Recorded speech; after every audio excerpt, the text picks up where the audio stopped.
That my mother, which is a nutritionist, told me. Now, every garlic has what we call a soul. So the soul of the garlic is what actually makes it less digestible. It's what usually gives a garlicky breath. Now the soul of the garlic, this is very fresh, so you can't see it much. But when the garlic is, let's say, a few days old, you know that piece, the green piece inside? Yeah, that is the soul of the garlic. And as my friend here was saying, you shouldn't put it raw, it's too strong. It's too strong. It's a great idea to pan fry it.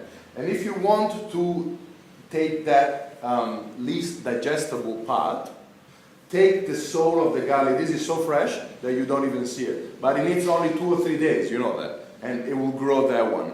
If you leave garlic for a long time, that soul will overpower the rest of the garlic. Take it off. When it's that big, you can still use the garlic, but never use inside that. That is what gives you the breath. That is what gives you the digesting. The garlic is great for everything. My mom, honestly, she puts it in every diet. It's great for anything but breath. Just take the soul out.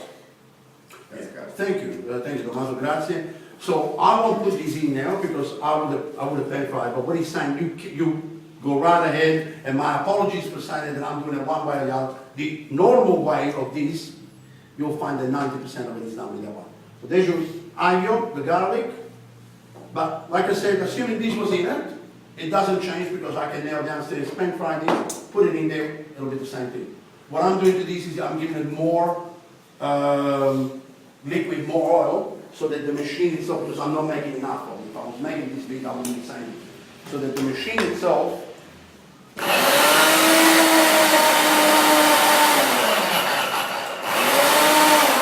that's all you need. Otherwise you're going to, the more we go on, the more we're going to bruise the vessel.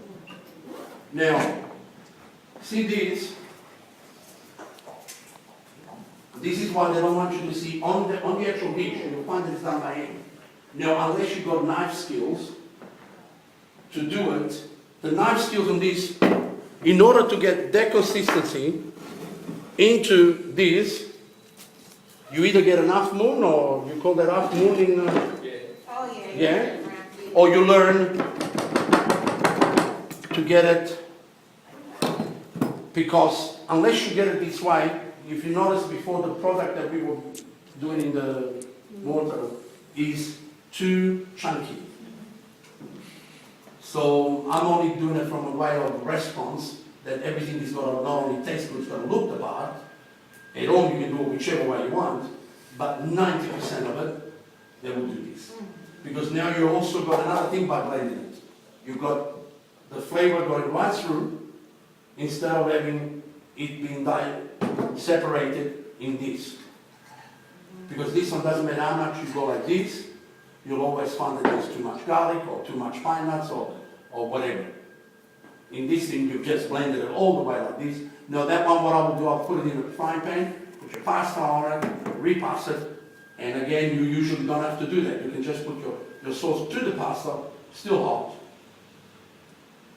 A lot of the time, you've probably seen it in pictures, that they do what they call non-saltato, because saltato means jumped in the pan.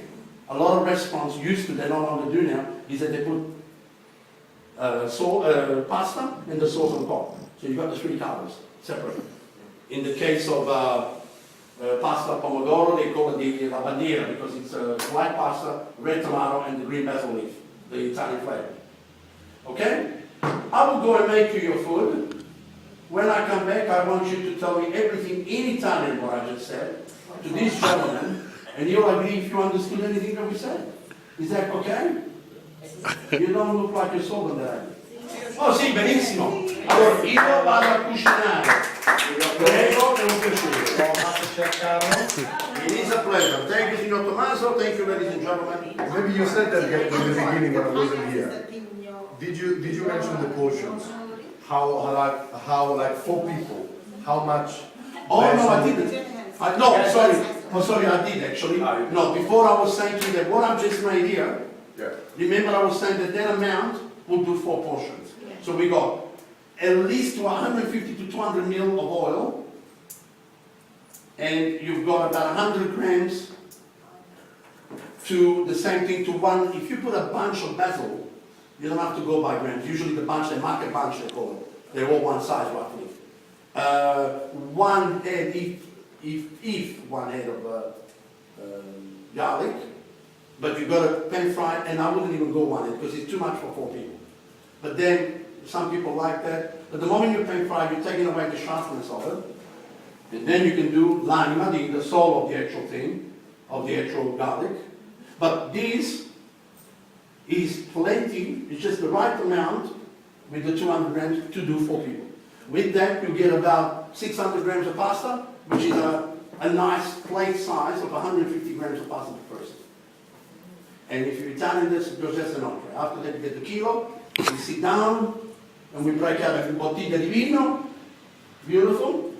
Best pasta for this, you from the north. Tell me, what would you put to this? I'm going to give you 5. I'm going to give you like this.